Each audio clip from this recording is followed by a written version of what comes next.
Ask a mother what the worst part is, and she won't say the phone call. She'll say everything that comes after it, the unanswered questions, the sealed reports, and the silence. Mississippi has asked families to wait for generations. In 1955, 14-year-old Emmett Till was pulled from the Tallahatchie River. His mother refused to close the casket, while a jury took about an hour to find no one responsible.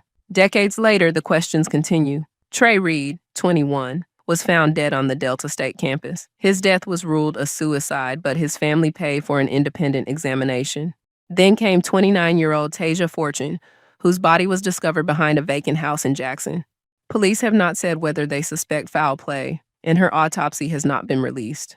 And on July 6th, 18-year-old Nolan Wells was found in the Gulf after going out on the water with friends for the 4th of July. 2 pathologists examined his body, yet neither could determine how he died. The state report was completed but sealed. No one has been arrested, and his family is still waiting for answers. For weeks, Dr. Umar Johnson stayed silent about the Nolan Wells case. But now, he's finally speaking out. And he says he waited because he didn't want to turn a grieving family's tragedy into another internet spectacle.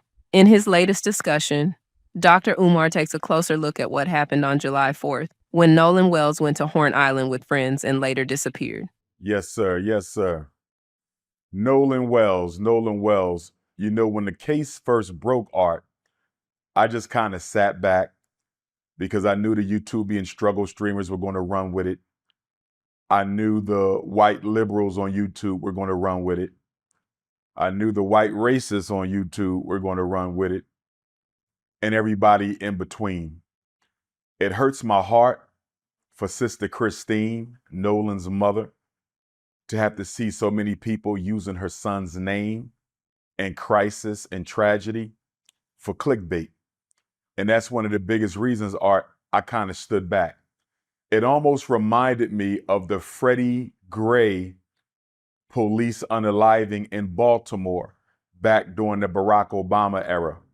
When Freddie Gray lost his life to those police in Baltimore, everybody rushed to Baltimore. They did the same thing with Michael Brown in Ferguson, not because they necessarily cared about the tragedy, but because they wanted to benefit personally from it. And so I stayed away from Ferguson. I stayed away from Baltimore, and I stayed away from the Nolan Wells situation for a while because I didn't want to look like so many other people who just jumped in to have something to say, to use that young man's loss of life for clickbait and views. Now that it's been over a month since he lost his life, I think it's okay for me to speak now because everyone else has kind of given their opinion, their analysis, their synopsis, and their feeling on the situation. So I'm going to give mine. First of all, Nolan Wells, Javon, and I want Javon to hear this, and I want any other black person who was on Devil Horns Island that day to hear this. And I want any black person who was celebrating the 4th of July to hear this. No black person, no black freedman, no black immigrant, no member of the black race at all should have been celebrating July 4th, 2026. No one should have been celebrating America's 250th solar return. And why? Because our ancestors were still enslaved on July 4th, 1776. So why are we on White Devil Horns Island anyway, celebrating George Washington and Thomas Jefferson and Alexander Hamilton and all these other white supremacists and slave masters? Why are we even celebrating them anyway? Nolan shouldn't have been out there. Javon shouldn't have been out there. No black person should have been celebrating the 4th of July, period. We would be enslaved for almost another century after America got her independence. So what are we celebrating for? To celebrate the 4th of July as an African is to celebrate the enslavement of your ancestors and the freedom of your slave masters. It makes no sense. Now, with that being said, I'm not blaming Nolan in any way, shape, form, or fashion for his loss of life. I'm just simply saying he shouldn't have been out there. Now let's take a closer look at this, Art. According to what I'm seeing, what I'm hearing, and what I've read, Nolan, Warren, Wyatt, and Trayston left for Horn Island the morning of July 4th. According to Warren's own words that he offered during an interview with Officer B.T. Coon, that's Coon as in C-U-N-E, Coon as in K-H-E-W-N, Coon as in K-U-H-N, Coon as in C-O-N-N. So Warren did a sit down with Officer B.T. Coon. And as we all know, B.T. Coon is white YouTube's pet monkey. He's white YouTube's pet monkey. So Warren sat down for an interview with white YouTube's pet monkey. And he said that they left for Horns Island the morning of July the 4th, and that it was approximately 30 of them spread across 3 boats. Approximately 30 youth spread across 3 boats. They all went to Horn Island together. They arrived at approximately 11:30. So they left around 9-ish, 8, 9-ish, whatever the case may be. They left the morning of July 4th.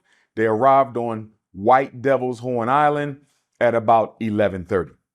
So 3 boats, 30 youth, they went together. I'm not clear on whether the 3 boats came back together or not. That's another question that I have, Art. Did they come back together the same way they left together? Because I'm treating all 30 of those white youth and all 3 of those ships as crime scenes and as suspects. All 3 ships are potential crime scenes. All 3 boats are potential crime scenes, and all 30 youth are potential suspects. I don't know why Jackson County Sheriff Ledbetter or Jackson County District Attorney Mulrath, I don't know why they decided to separate the boat that Nolan was on, Warren's boat. I don't know why they separated that boat from the other 2 for purposes of investigation and analysis, because those 3 boats operated as a team. And since they went out there as a team, and it hasn't been made clear to me whether or not they came back together as a team, all 30 white youth and all 3 boats should have been part of this investigation, not just the 1 boat. That is my first big issue with this case. Who decided to separate the other 2 boats and the other 20 or so youth?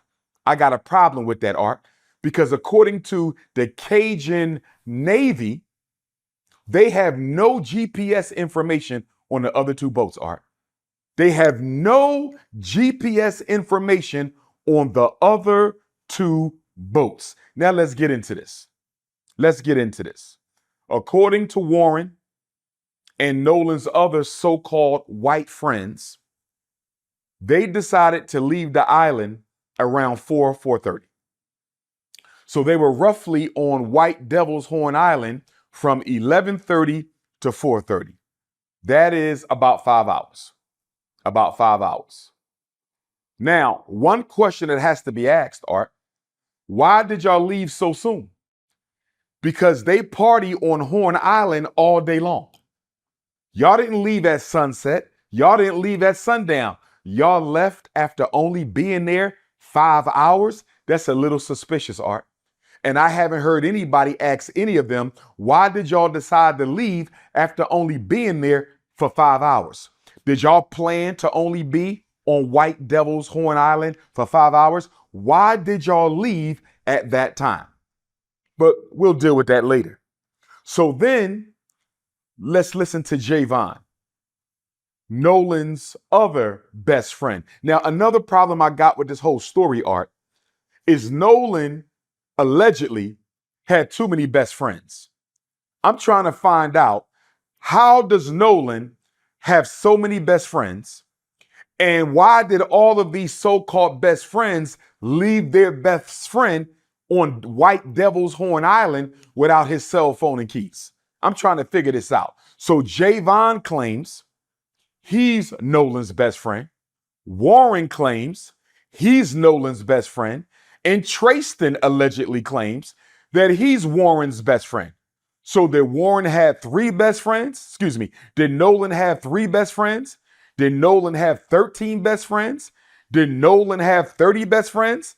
Because if Javon is the best friend of Nolan, and if Warren is the best friend of Nolan, and if Trayston is the best friend of Nolan, exactly how many best friends did Nolan have?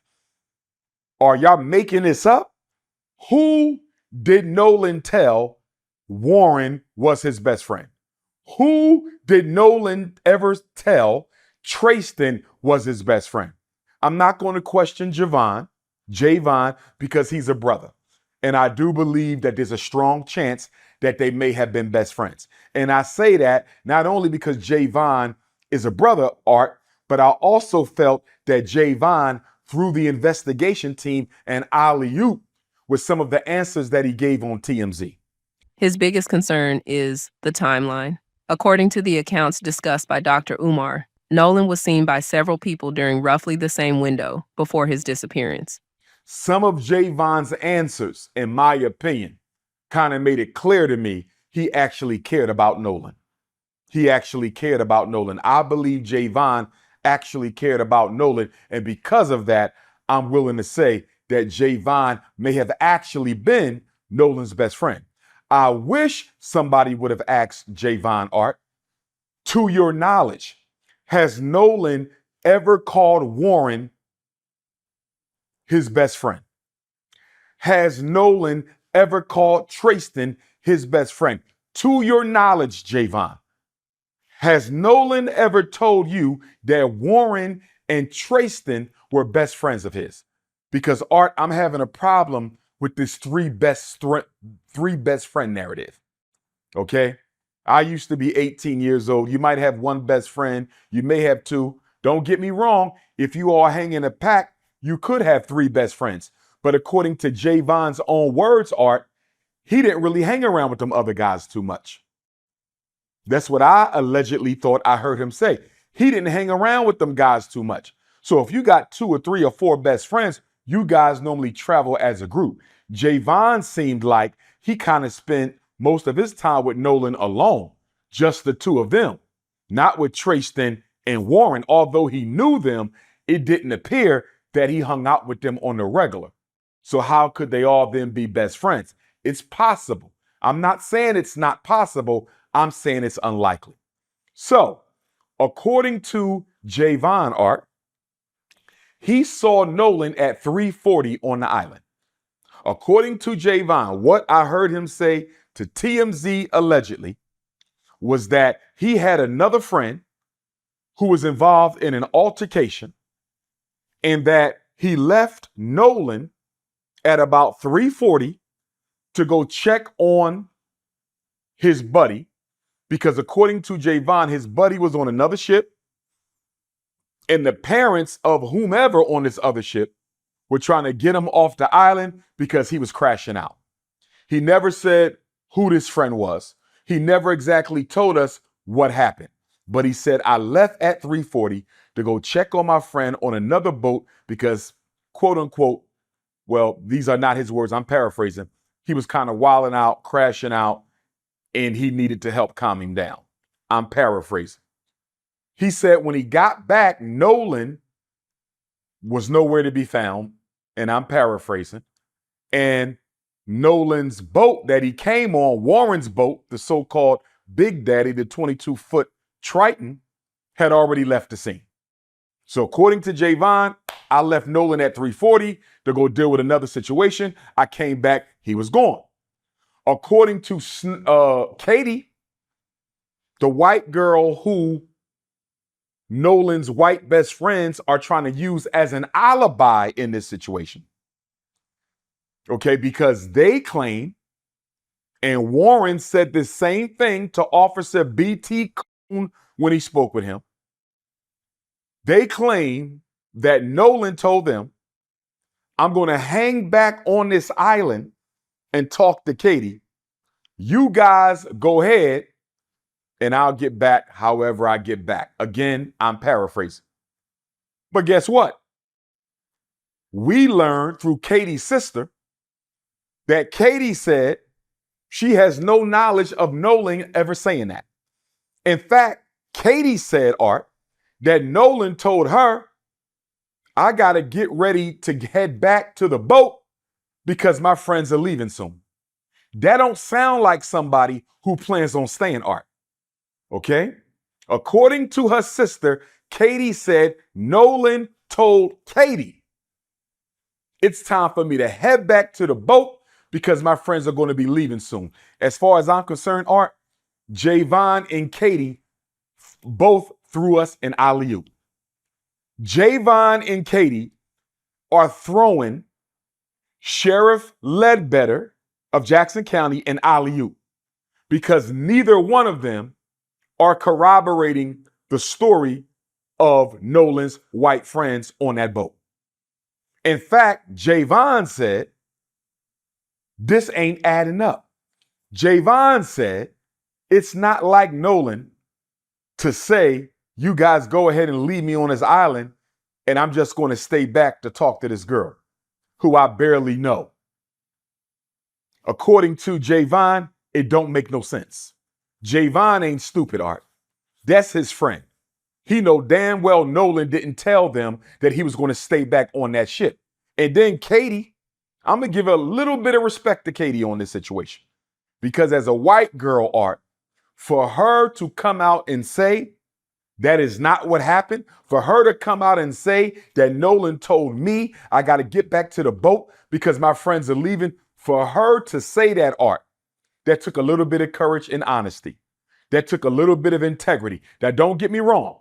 I don't want to give her too much credit because she is trying to clear her name. What Katie is basically doing, Art, is she's saying, listen, y'all did whatever y'all did to Nolan, but you're not going to add me to the narrative. I'm not serving as nobody's alibi. I'm not helping nobody get out of this situation. You're not going to use me as a decoy, but I still appreciate Katie speaking up for Nolan, Art, because she didn't have to do it. Although she's trying to protect herself and stay out of the investigation,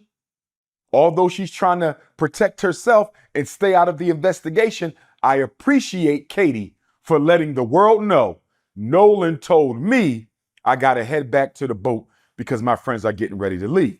Now, according to Katie, Art, she spoke to Nolan sometime between 3 and 4:30. Now, her window appears to be wider than everybody else's window. So Javon's window is much smaller. He said, I saw him at 3:40, went to deal with another situation. By the time I came back, they were gone. Katie said, I spoke with him between 3 and 4:30. And I allege, Art, one of the reasons that Katie is making her window so wide is she trying to leave a little bit of wiggle room for Warren and them to get their story straight, allegedly. I think Katie trying to leave a little bit of wiggle room for Warren and them to get their story straight, Art. Now, according to our sister Christine, and my heart goes out to Sister Christine, Nolan's mother. My heart deeply, deeply goes out to you, Queen. According to Christine, Art, she heard from a coach who ran into Nolan on the island as well. And according to the coach, he spoke to Nolan between 2:30 and 3:30.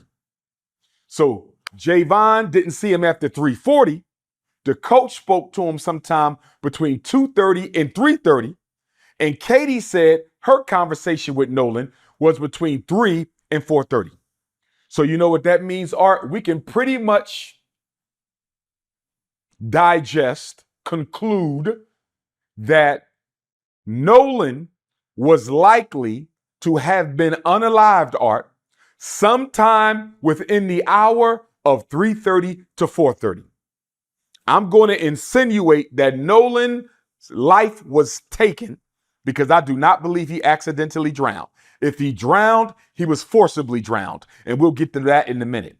If Nolan drowned, he was forcibly drowned. He did not accidentally drown. He was a great swimmer. Miss me with the nonsense. That boy did not drown. If he drowned, it was by force. He questions whether investigators have fully established what happened during those critical hours. Then there's Nolan's phone and keys. Dr. Umar questions why Nolan was reportedly left on the island without them. and why his mother was contacted later despite not having her son's phone. So again, Art, all three of these people, arguably the last three to see him alive, except for those who took his life, Katie, the coach, and Javon, are arguably the last three people to see Nolan alive, except for those who took his life on that boat, allegedly. That's my position.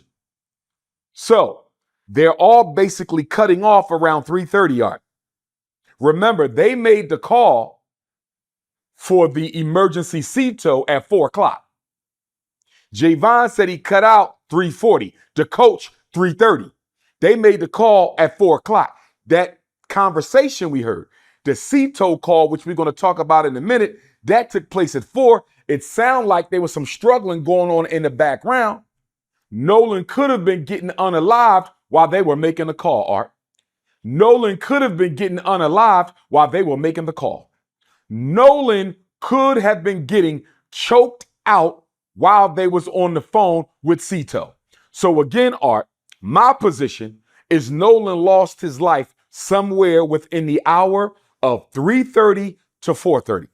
Now, before we go any further, Art, I need Ben Crump investigation team and Sheriff Ledbetter's investigation team to have a conversation with Javon, because according to Javon's statements on TMZ, the police never spoke to him.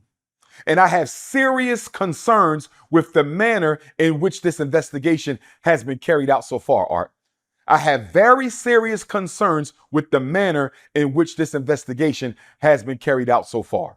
So anyway, Javon said police never spoke with him. Why? We need a conversation with Javon, not because I think he's a suspect. I believe Javon is innocent, but we need to find out what he knows. That's number one. We also need a conversation, Art, with the coach. Who is this coach that Sister Christine said contacted her and told her he had a conversation with Nolan on the island between 2:30 and 3:30? We need to find out what he knows. And according to Katie's sister, she is already cooperating with the authorities. But here's why those three got to be spoken to, Art. Not only so we find out what they know, Art, but did they see each other during their conversation with Nolan? Because Javon, if you was talking to Nolan and left him at 3:40, and if Katie was talking to Nolan sometime between 3 and 4:30, and if the coach was talking to Nolan between 3:30 and 4:30, Art, at least two of you should have ran into each other. Did the coach see Javon? Did Javon see the coach? Did the coach see Katie? Did Katie see the coach? Did Katie see Javon? Did the coach see Katie? Art, if all three of them are saying they saw Nolan for the last time, roughly within the same hour, hour and a half, Art, did y'all run into each other? Let me tell you why I'm asking this question, Art. And I'm not throwing no shade at my brother Javon. I like Javon. I'm not throwing no shade at Miss Katie McCormick. I don't know her. I'm not throwing no shade at the coach, Art. But the reason I need to know why all y'all put y'all time within the same frame and you may have not possibly seen one another, Art, are you guys keeping yourself out of the window of witnessing this crime by saying you didn't see him after 3:30? I want you to follow what I'm saying here, Art. It's kind of interesting that they all saw him last at 3:30, not after 3:30. Javon 3:40, roughly 3:30. My point is, Art, for all three of them to have the same exact time, if they did not see each other at all during these conversations with Nolan, are they pushing up the window of time during which they saw Nolan so they cannot be included in this investigation as a witness to a crime? In other words, Art, I don't think Javon had nothing to do with it. I know he didn't. But is he saying he saw Nolan a little earlier than he saw him so he can't be pulled into the investigation? I don't think Katie had nothing to do with the crime, but it's Katie putting her conversation with Nolan a little earlier than it actually took place to make sure she can't be dragged into the investigation as a witness to a crime. Is it possible that the coach is putting his conversation with Nolan earlier than what it was, Art, to make sure he cannot get dragged into the investigation? I don't think they had anything to do with it, but they could have been a witness to a homicide, Art. They could have been witness to a homicide. If they did not see each other, if none of those three people, the coach, Javon, and Katie, if they did not see each other at all talking to Nolan, if none of them saw each other talking to Nolan, at least two of them are lying about the time they last saw Nolan. Are you following me, Art? All I'm saying is I have my suspicions as to whether or not this convenient 3:30 cutoff window, I have my suspicions that this convenient 3:30 cutoff window may have not actually been the time they saw Nolan. They may have saw Nolan closer to the time he lost his life. Now stay with me, Art. I want to back up for a minute. And I want to say this to Brother Elmore, Nolan's stepfather. And I want to say this to Coach Tracy, who I believe was one of Nolan's coaches. Brother Elmore, the stepfather, and Coach Tracy, the coach, both said on national television, Art, that they don't think race played a role in this at all. Elmore, Tracy, two dark-skinned black men in Mississippi, and both of them said on national television, I don't think race had anything to do with this case. I am disappointed in Brother Elmore. I am disappointed in Coach Tracy. How dare you help these young people avoid the Matthew Shepard and James Byrd Jr. federal hate crimes law, Art, by you saying you don't think this had anything to do with race, Brother Elmore and Coach Tracy. You are helping these white folks avoid federal hate crimes charges. And let me tell you why this is important, Art. Let me tell you why this is important. Under the federal hate crimes law, Matthew Shepard, James Byrd, signed by Barack Obama, 2009. Under the Federal Hate Crimes Act, Art, you can go to jail for life. You can go to jail for life under the Federal Hate Crimes Law. So if you can go to jail for life under the Federal Hate Crimes Act, Art, why is Nolan's stepfather and coach telling white folks they don't think it had anything to do with race? I still love my brother Elmore. I still love my brother Coach Tracy. But would y'all please watch what comes out of your mouth during this investigation? Because you are undermining justice for Nolan. I hope you're listening, Brother Elmore. And I hope you're listening, Coach Tracy. You are undermining justice for Nolan by saying you don't think race had anything to do with it. How in the hell do you know? How do you know if race had anything to do with it? How well do you know these young people? It was 30 of them, Art. It was damn near 30 white youth spread across 3 boats. How many of them did Elmore know? How many of them did Coach Tracy know? So how are you going to go on TV and say, I don't think it had anything to do with race? Why are you helping them avoid accountability for what they may have done? I don't know if they did it, Art. You don't know if they did it. They don't know if they did it. And they definitely don't know if it was motivated by race. What they should have said, Art, is what Javon said. And that's why I like the young brother Javon. That's why I like that young brother Javon. His mother, Sister Tashima, shout out to you. You raised a good kid. When TMZ asked Javon if he thought it had anything to do with race, Art, when TMZ asked Javon if he thought this had anything to do with race, he said, what? I don't want to answer that question. I don't want to answer that question. Perfect answer. Perfect answer. Or, Art, they could have said, I don't know. Nolan's stepfather could have said, I don't know if it had anything to do with race. Coach Tracy should have said, I don't know if it had anything to do with race. But to say you don't think it had to do with race when he was the only black boy across 3 ships, are you out of your mind? Why would you say that and help them avoid the Federal Hate Crimes Act? Javon gave a better answer than those 2 black men. Javon, a child, gave a better answer than those 2 black men, Art, when he said, I don't want to answer the question. And shout out to Javon, Art. He's intelligent. You know why?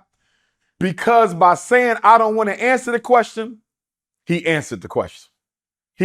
Of course, race has something to do with it. This is the United States of America. Race has something to do with everything involving black people. The country was built on the backs of black people. It's maintained on black people. We are disproportionately represented in the criminal justice system, overrepresented in the unemployment line, under the poverty line. Of course, everything in this country has to do with race. And I'm disappointed in us, Art, that we are so afraid to call racism what it is, that we literally got people asking us, when a white person takes the life of a black person, do you think it had anything to do with race? When a police officer takes the life or shoots a black person, do you think it had anything to do? What kind of idiotic gaslighting question is this, Art? All white people are racist. All white people are racist. So we can stop asking if it had anything to do with race. If it's black and it's white, it has something to do with race because all white people are racist. That's just how it is. Now let's get back to this. Before we deal with the infamous CETO call, Art, I got a few questions for Warren. I want to deal with that infamous CETO call, Art. And I want to deal with Sister Tashima and Sister Christine's visit to Warren's home to get Nolan's cell phone. I want to deal with them 2 in a minute. But before I go there, I got a couple questions for Warren and his white friends. Nolan's best friend, and Warren even called Nolan his brother, Art. He even called him his brother. He said they spent the night together before they went out to White Devil's Horn Island, Art. The night before, July 3rd, they stayed in the same home. He also questions the investigation itself, including whether everyone who may have information was properly interviewed. But Dr. Umar is careful to frame these as questions, not proven conclusions. No one has been charged, and the allegations discussed remain unproven. How do you stay in the same home with somebody, Art, and leave them on an island? How do you sleep in the same house with somebody July 3rd and then leave them on an island July 4th? But I got a few questions for Warren. No disrespect. I'm not saying he's innocent. I'm not saying he's guilty, but I got a few questions for you, Warren. Since you could sit down and interview with Officer B.T. Coon, I need you to sit down and interview with Dr. Umar Ifatunde. So you can sit down and interview with Officer B.T. Coon. I want you to sit down and interview with Dr. Umar Ifatunde. My first question to Warren, you said that Nolan is a best friend of yours, that he's like a brother. I have a question. If Nolan is your brother and best friend, why did you leave him on that island, especially when you all were drinking? Because somebody put a report out there, Art, that Nolan had been drinking heavily and was intoxicated. Of course, that allegation was dismissed because the coach who contacted Sister Christine confirmed that he spoke to Nolan between 2:30 and 3:30 and Nolan was not intoxicated. So they lied to protect their friends because white people are always on code, Art.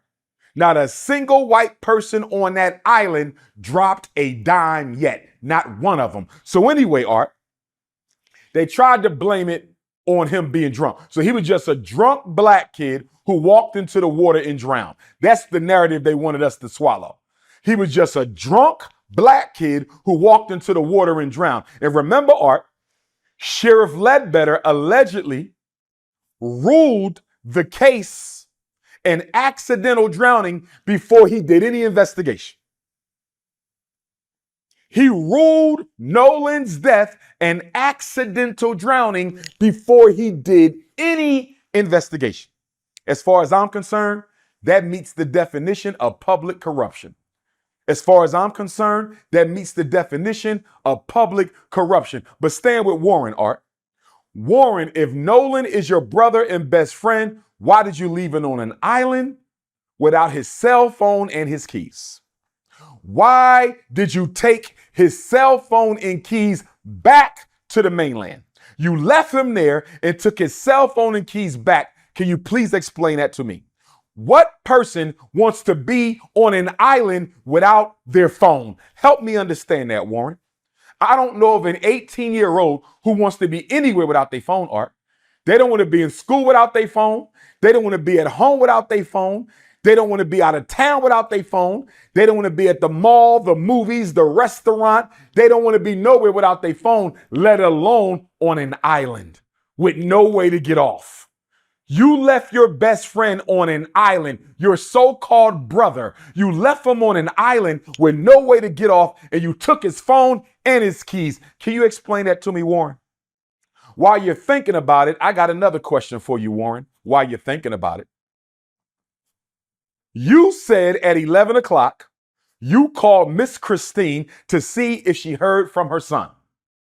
Warren said, Art, I called Miss Christine to see if she heard from Nolan. She said she had not heard from Nolan. Can I ask you a question, Warren? If you took his phone, how in the hell was his mother supposed to hear from her son when you have the son's phone? Did you tell Miss Christine that you had her son's phone when you called her? I bet you didn't. I bet you didn't. Think about that, Art. He called the mother and asked her if she heard from her son. But he knows she didn't hear from her son, Art, because he has her son's phone. How can the mother hear from Nolan when you have Nolan's cell phone and you left him on an island? And I bet you didn't tell her you had his phone. Because if she knew you had his phone, Art, she would not have had to use Life 360 to find the phone. If you had his phone and you called her at 11 o'clock to see if Nolan was okay, why didn't you tell Nolan's mom you had his phone? Why did my sister Christine and my sister Tashima have to use Life 360 to find their son's phone? Because you playing games. You playing games. You playing in our face like we stupid. That's what this is. I don't know if he did it, Art, but he damn sure knows who do. I allege and I believe that all 30 of those white kids on all 3 of them boats know exactly which one of them did it, and the rest of them are covering it up. And guess what, Warren? And the rest of you 30 white kids on those 3 boats, let me explain something to you. Federal hate crimes law, you can go to jail for the rest of your life in case nobody didn't tell you. Federal hate crimes law, you can go to jail for the rest of your life in case nobody told you. Guess what? The Emmett Till Anti-Lynching Act, you can go to jail for up to 30 years. And if Nolan was unalived by more than one person, that constitutes a lynching. That constitutes a lynching. So you can go to jail for up to 30 on the Emmett Till Act. You can go to jail for life on the Matthew Shepard James Byrd Hate Crimes Act. And in the state of Mississippi, Art, if you are an accessory after the fact, not accomplice. Accomplice means you participated in the murder. Accessory means you help cover it up afterwards. If you are an accessory to the fact after the fact, Art, you can go to jail for up to 20 years, Mississippi law. So they can go to jail for up to 20 years, Mississippi law. Accessory after the fact, you help to cover up the crime. You can go to jail for 30 years on the Emmett Till Anti-Lynching Act because more than one of you probably participated in Nolan's unaliving. And under the Matthew Shepard James Byrd Federal Hate Crimes Act, Art, they can go to jail for life. And this is why I need Nolan's step pop and coach to watch what comes out of their mouth and stop trying to help these white kids avoid accountability for what they did to Nolan. Because if the tables will turn, white folks are not going to try to help your child avoid any accountability. So stop the cutting. Now, another question I have for Warren. You said you and Nolan been friends since 8th grade. Since 8th grade, Art. But Sister Christine says she don't know none of them kids really, Art. She don't know them white kids.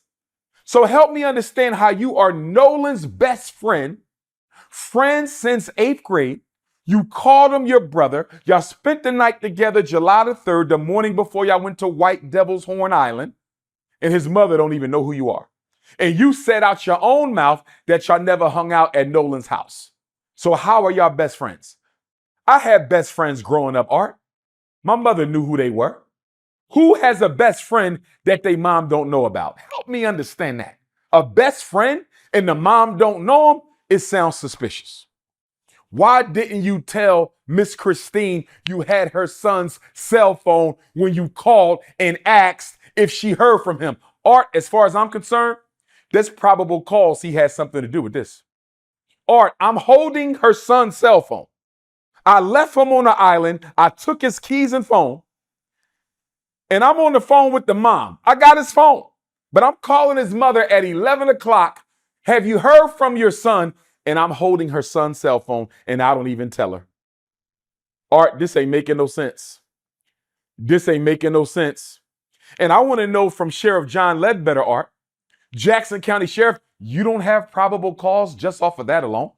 Somebody calls somebody's mom asking if she heard from him while they have their phone and left him stranded on the island. And if you care so much about Nolan, Art, if he cares so much about Nolan, the so-called white best friend, Art, why did you wait till 11 o'clock? Y'all left the island 4:30. Y'all left the island 4:30. If you care so much about Nolan, why are you not calling his mother until 11 o'clock? It's pitch black outside at 11 o'clock, Art. It's pitch black. It's almost midnight, and you wait till 11 o'clock to call his mom and ask her if she heard from her son, but he's supposed to be your brother and best friend. Listen here, Warren. I was born at night, but I wasn't born last night. I was born at night, but I wasn't born last night. And then I have a question for his dad too, Art. I don't know if you know this, but his dad has started an online fundraising platform for Warren and two of his friends. I think they raised $160,000 so far. $160,000. Nobody has been arrested. Nobody has received a warrant. Nobody has been indicted. Nobody has been charged. Art, if you are innocent, why are you raising money online? You ain't been charged with a crime at all. The state of Mississippi is doing everything they can to make sure y'all don't get charged with anything. So why are you raising money online? Why did y'all cancel your social media? Why are y'all lawyering up? They hired Donald Trump's lawyer, Art. One of Donald Trump's lawyers is now the three of their lawyers. If you innocent, what you need Donald Trump's lawyer for? If you're innocent, what you raising $160,000 for? It sounds like y'all getting ready to defend yourselves. That's what it sounds like to me. It sounds like y'all think the truth is going to get out really, really soon, and y'all want to be prepared for it. Again, Art, I'm not saying he did it, but I definitely believe he knows who do. Now, we're going to get to this call. But before we get to this call, Art, I want to ask a question to Benjamin Crump. Attorney Benjamin Crump. I met him twice, Art. I met Benjamin Crump the day before I graduated with my doctorate at an Urban League conference in New Orleans. I presented at a workshop at the Urban League conference in New Orleans. This is July of 2012. And I flew back to graduate and get my doctorate in clinical psychology. We had lunch. It's a few of us at the table. We had lunch. Okay. This is around the Trayvon era.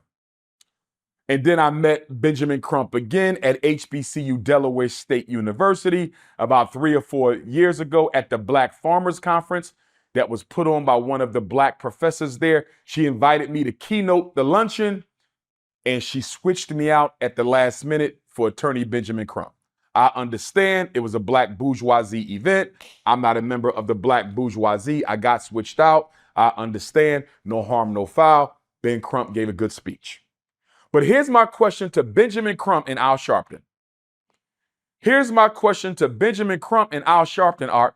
How long are y'all going to wait around before y'all call a spade a spade? How long is Ben Crump and Al Sharpton going to wait around, Art, before they tell the world that they don't think this investigation is being done correctly? How long before Benjamin Crump and Al Sharpton demand that the FBI and Department of Justice take over this investigation? Art, it's been over a month and we know nothing. It's been over a month and we know nothing. Still, his message is clear. Before anyone accepts a simple explanation for Nolan Wells' death, he believes the unanswered questions deserve serious attention.